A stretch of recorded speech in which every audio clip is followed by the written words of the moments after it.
दोस्तों नमस्कार, स्वागत है आपका बड़ी खबर बड़े खुलासे में।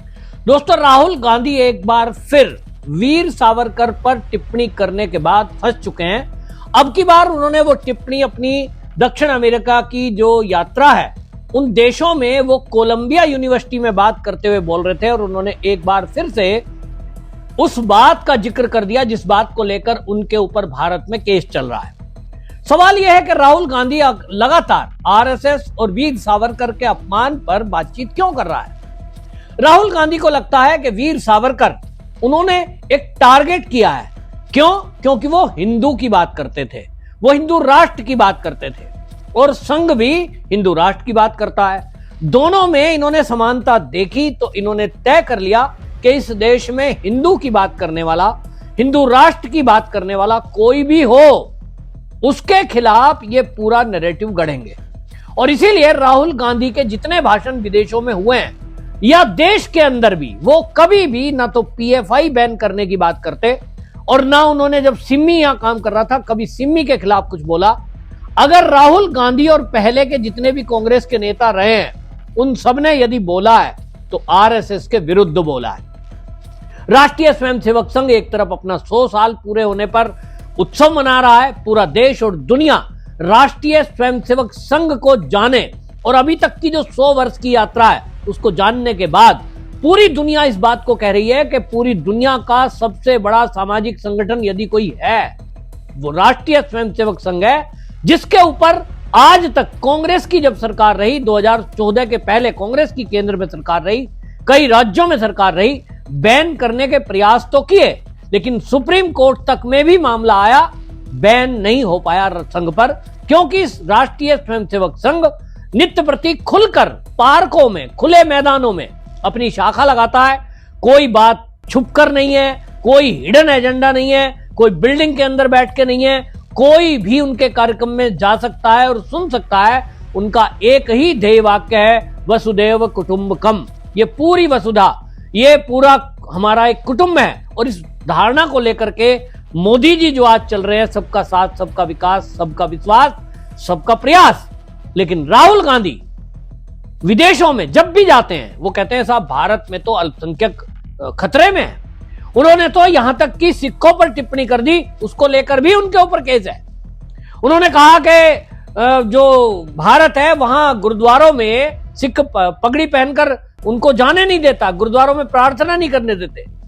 अब ये टिप्पणी ऐसी थी जो भारत वाले हैं वो तो जानते हैं, लेकिन आप विदेश की धरती पर भारत माता की बड़ाई करने के बजाय, मान करने के बजाय अपमान कर रहे हो, ये बहुत दुखद है।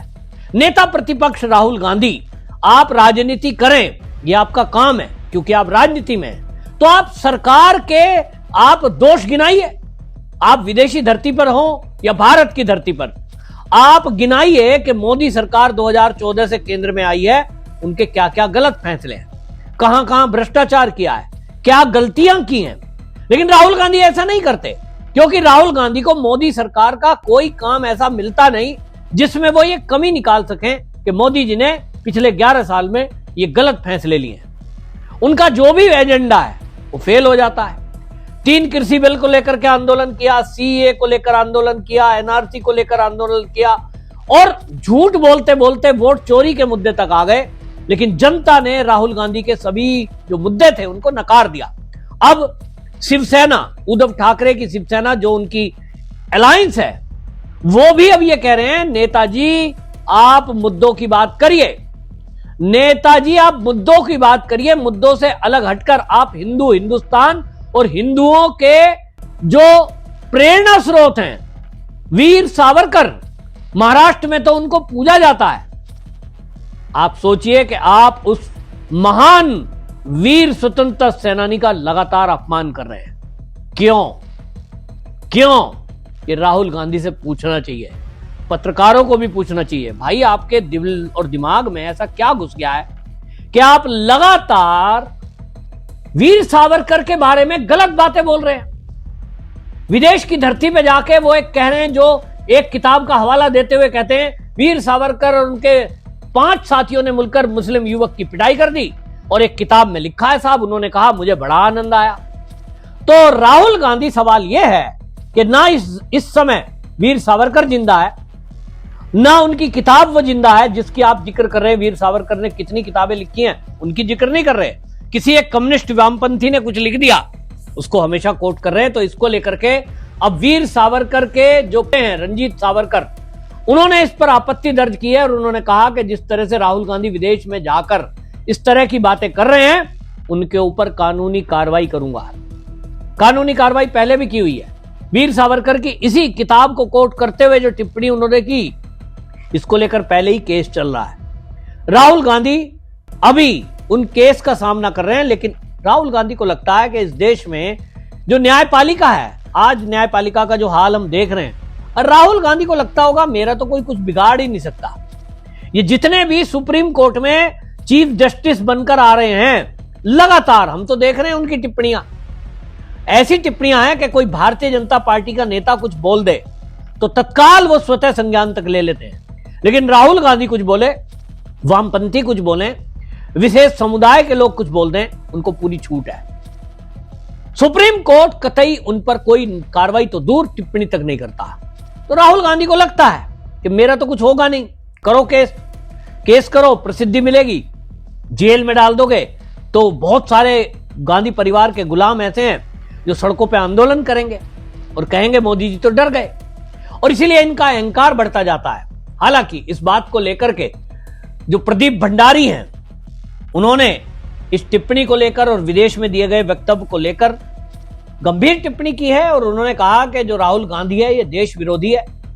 आज भारत $4 ट्रिलियन पर चौथे स्थान पर पहुंचा है, इकोनॉमी ऊपर जा रही है, और राहुल गांधी कह रहे हैं डेड इकोनॉमी है।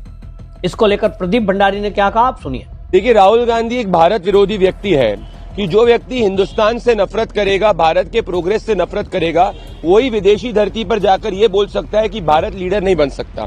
गांधी वाड्रा परिवार ने इसी मानसिकता के तहत 70 सालों तक देश को गरीब रखा और देश को पिछड़ा रखने का प्रयास किया। प्रधानमंत्री नरेंद्र मोदी जी के अंडर में जब राहुल गांधी और उनका पूरा गांधी वाड्रा परिवार ये देखता है कि हिंदुस्तान एक $4 ट्रिलियन की इकोनॉमी बन चुका है, 4th लार्जेस्ट इकोनॉमी बन चुका है, 3rd लार्जेस्ट इकोनॉमी बनने वाला है और वर्ल्ड में एक लीडर के रूप में स्थापित हुआ है, तो अपनी घृणा और जलन की वजह से राहुल गांधी हिंदुस्तान को के लोकतंत्र को और हिंदुस्तान के प्रोग्रेस के ऊपर हमला कर रहे हैं। इससे यही स्पष्ट होता है कि राहुल गांधी का जो रिमोट कंट्रोल है वो विदेशी ताकतों और विदेशी हाथों में है, क्योंकि जो लोग भारत के प्रोग्रेस को नहीं चाहते वो राहुल गांधी को फ्रंट पे रखकर ऐसा बुलवाते हैं। इससे यह भी स्पष्ट होता है कि राहुल गांधी एक पॉलिटिकल ओपोनेंट नहीं परंतु लीडर ऑफ ऑपोजिंग भारत बन चुके हैं, जो भारत की यूनिटी, इंटेग्रिटी, भारत के प्रोग्रेस के खिलाफ है। आज 140 करोड़ देशवासी ये देख रहे हैं कि जब गांधी वाड्रा परिवार, जिसने इमरजेंसी को इम्पोज करा था, जो इस वक्त सत्ता के बाहर में जो 90 चुनाव हार चुका है, जब देश की जनता का जनसमर्थन नहीं जीत पा रहे, तो विदेशी धरती से राहुल गांधी हिंदुस्तान को बदनाम करने का प्रयास कर रहे हैं। हमेशा वो भारत के लोकतंत्र के खिलाफ बोलते आए, पर इस बार जब वो कह रहे हैं कि भारत लीडर नहीं बन सकता, इससे यही साबित होता है कि Rahul Gandhi is against India's progress. वो नरेंद्र मोदी जी के अंडर में, प्रधानमंत्री नरेंद्र मोदी जी के अंडर में बढ़ते हुए भारत को देखकर उनको कुंठा हो रही है, जलन हो रही है।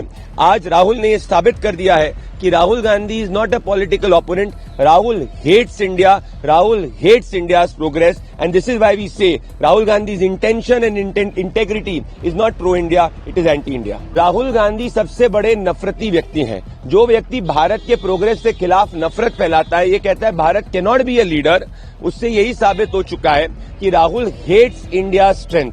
मैं राहुल गांधी को कहना चाहता हूं, Rahul Gandhi ji, Bharat has become a leader under Narendra Modi ji. It's a $4 trillion economy, what your entire family could not do in 70 years. सुना आपने, प्रदीप भंडारी ने कहा साफ साफ कि ये जिस तरह की बयानबाजी है, ये देश विरोधी बयानबाजी है। राहुल गांधी डेड इकोनॉमी बताते हैं, जो विदेशों की भाषा है वो बोलना चाह रहे हैं, और इस तरह से राहुल गांधी देश का अपमान कर रहे हैं। आप सोचिए, कोई ऐसा होगा क्या? भारत माता हमारी सबकी माता है। आप विपक्ष में हैं, पक्ष में हैं, वो बात दूसरा है। पहले आप इस भारत की संतान हैं और अपने देश की विदेश में जाकर बुराई कर रहे हैं। ये राहुल गांधी ये कौन सी मिट्टी का है? लोग सवाल उठाते हैं। आपको पता है राहुल गांधी वहां कोलंबिया में क्या कह रहा है? वो कह रहा है भारत में आर्थिक विकास के बावजूद रोजगार सृजन की कमी है, क्योंकि अर्थव्यवस्था सेवा आधारित है, उत्पादन क्षेत्र बहुत कमजोर है। भाई ये तो हम जानते हैं, लेकिन आप कोलंबिया में विदेश में जाकर क्या कहना चाहते हैं? वहां यूनिवर्सिटी के बच्चों को क्या बताना चाहते हैं कि भारत की जो इकोनॉमी बढ़ रही है, भारत जो आत्मनिर्भर बन रहा है, आप कहना चाह रहे हैं कि भारत तो बेकार देश है। तो सबसे पहले तो इस देश को राहुल गांधी को छोड़ देना चाहिए। क्यों यहां बोझ बने हुए हो? क्यों आप यहां टिके हुए हो अगर आपको भारत समझ नहीं आ रहा है? लेकिन आप एजेंडा चलाने के लिए इस तरह की बातें करोगे और वो आपका एजेंडा दिखाई देता है। राहुल गांधी ने जो बयान दिया उसको लेकर उद्धव ठाकरे शिवसेना, मैंने बताया ना कि वो जो है उसके प्रवक्ता हैं पार्टी के आनंद दुबे, उन्होंने कहा कि भाई राहुल गांधी को आरएसएस और साहू जो वीर सावरकर है इस पर हमला करने के बजाय भाजपा की नीतियों पर ध्यान देना चाहिए, नीतियों पर कुछ चुनौती देना चाहिए। और इस तरह की बातें करके आप कोई नतीजा हल हासिल नहीं कर रहे हैं। ये विपक्ष के नेता मुद्दे से भटक गया है। राहुल गांधी को नसीहत दे रहे हैं, लेकिन राहुल गांधी नसीहत मानेगा तब तो? नहीं मानेगा भाई। उसको हिंदुओं का विरोध करना है, सनातन का विरोध करना है, और जो सनातन को मिटाने की बात करते हैं ऐसे नेताओं का प्रमोशन करना है। देख रहे हैं ना स्टालिन ने क्या कहा, डेंगू मलेरिया सनातन को। तो राहुल गांधी को ऐसे ही नेता पसंद है, ऐसा ही बयान देगा और वो कभी सुधरने वाला है नहीं। मुझे नहीं लगता कि इस केस में कुछ होगा। हालांकि सावरकर के पोते केस करने की बात रंजीत सावरकर कर रहे हैं, लेकिन क्योंकि बयान कोलंबिया में दिया गया है, पहले भी इसी तरह विदेश में जाकर बयान दिया था। हालांकि कानून के जानकार कहते हैं कि उसमें केंद्र की अगर अनुमति मिल जाए तो उसको भी संज्ञान लिया जा सकता है। तो एक और केस मानहानि का राहुल गांधी के ऊपर होने को तैयार है। देखना होगा न्यायपालिका में कब हम जैसे हिंदूवादी राष्ट्रवादी लोगों को, वीर सावरकर को अपना प्रेरणा स्रोत मानने वालों को यह कोर्ट न्याय देता है। आपकी इस पर क्या राय है? कमेंट में जरूर लिखें, वीडियो को शेयर जरूर करें। वंदे मातरम।